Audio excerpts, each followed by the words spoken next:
আমাদের যখন বুকের সাহস যখন পেছনে যায়, তখন আমরা যখন ডুও ভার্সেস সোলোতে যখন ম্যাচ স্টার্ট দেই, তো অটো ম্যাচ অফ করে দিয়ে যখন ম্যাচ স্টার্ট দিই, চলো স্টার্ট করা যাক। তো স্টার্ট করার পর দেখি আমরা কি পর্যন্ত আগাইতে পারি।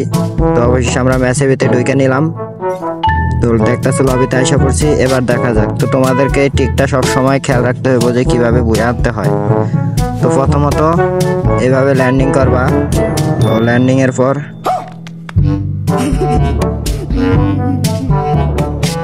এর পর হালকা কিছু একটু লুটপাট করে দেবা।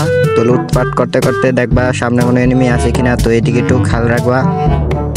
তো আর আমার ট্রিকটা যদি ভালো লেগে থাকে তো সবাই বেশি বেশি করে সাবস্ক্রাইব করে দিবা, লাইক করে দিবা, আর ভালো লাগলে সবাই চ্যানেলটাকে সাবস্ক্রাইব করে দিবা। তো চলো উপরে যাই কি কিছু করতে পারি কিনা। এদিকে মানে একটা এনিমি, যাই হোক। হ্যাঁ রে, এই মুহূর্তে আবার ডিস্টার্ব করে গিয়ে। তো যাই হোক, চলো আমরা উপরে যাই। উপরে গেলে কি এনিমি মারতে পারবো। তো ট্রিকটা দেখে নাও, প্রথমত কিলটা দেখি করতে পারি কিনা। তো প্রথমে এইভাবে আসবা, দাঁড়াইবা, এনিমি দেখবা, মারবা, বাস শেষ, ময়রা খেলা দেখবা। এটাই হচ্ছে আমার ট্রিক।